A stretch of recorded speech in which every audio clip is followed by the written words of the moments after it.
देवउठनी एकादशी कथा। एक राजा के राज्य में सभी लोग एकादशी का व्रत रखते थे। प्रजा तथा नौकर चाकरों से लेकर पशुओं तक को एकादशी के दिन अन्न नहीं दिया जाता था।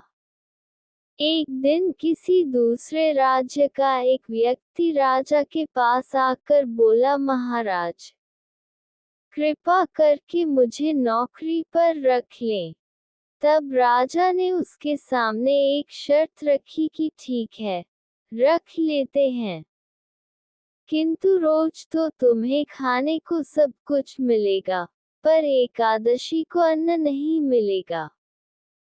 उस व्यक्ति ने उस समय हाँ कर ली, पर एकादशी के दिन जब उसे फलाहार का सामान दिया गया तो वह राजा के सामने जाकर गिड़गिड़ाने लगा, महाराज, इससे मेरा पेट नहीं भरेगा, मैं भूखा ही मर जाऊंगा, मुझे अन्न दे दो। राजा ने उसे शर्त की बात याद दिलाई, पर वह अन्न छोड़ने को राजी नहीं हुआ। तब राजा ने उसे आटा दाल चावल आदि दिए। वह नित्य की तरह नदी पर पहुंचा और स्नान कर भोजन पकाने लगा।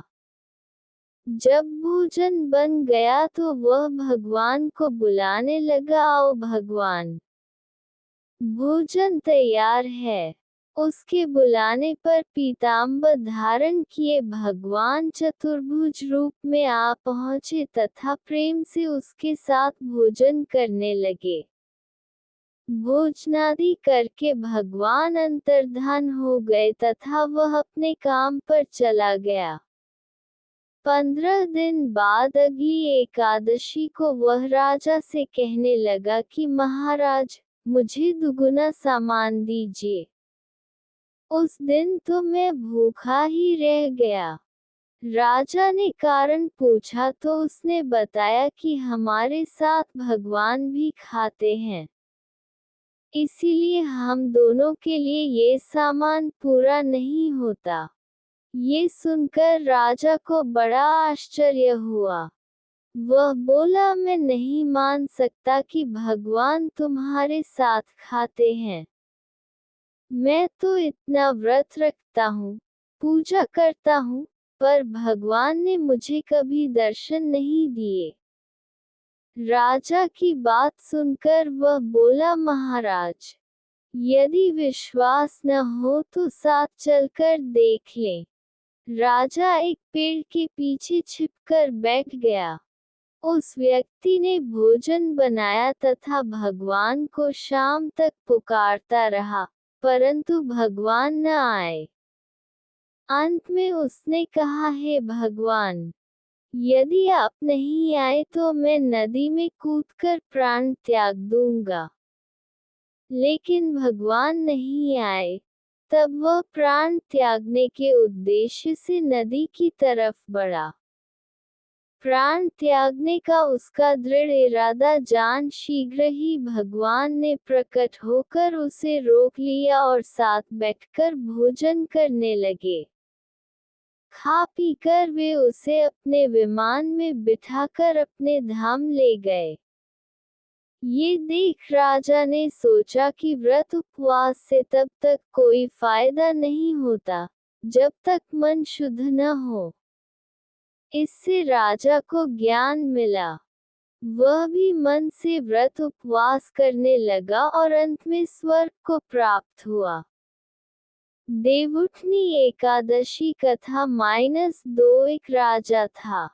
उसके राज्य में प्रजा सुखी थी।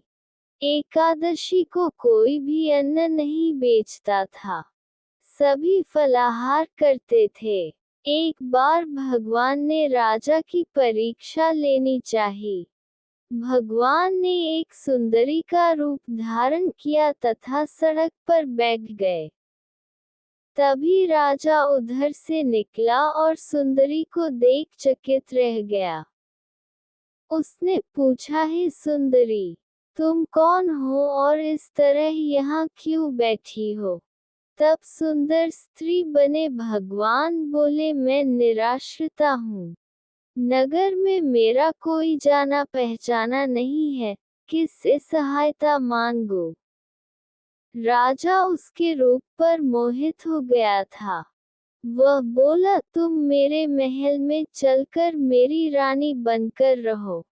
सुंदरी बोली, मैं तुम्हारी बात मानूंगी, पर तुम्हें राज्य का अधिकार मुझे सौंपना होगा।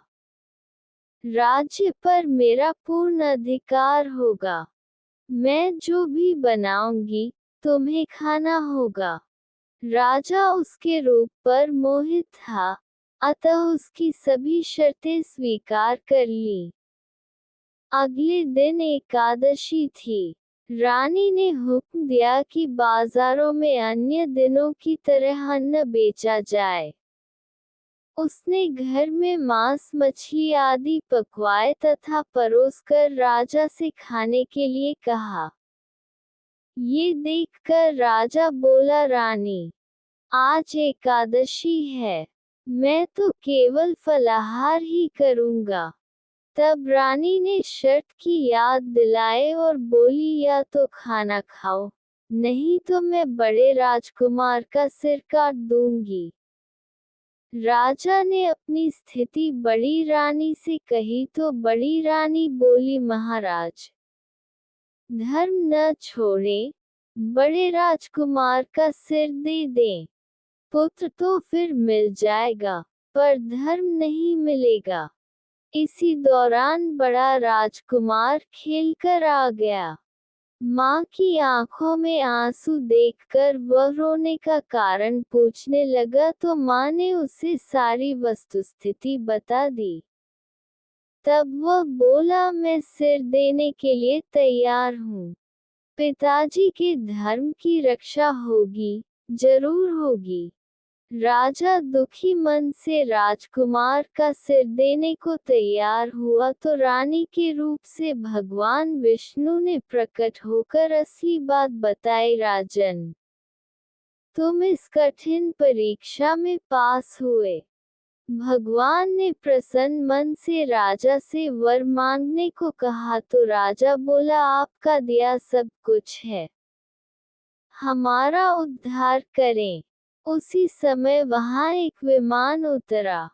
राजा ने अपना राज्य पुत्र को सौंप दिया और विमान में बैठकर परम धाम को चला गया।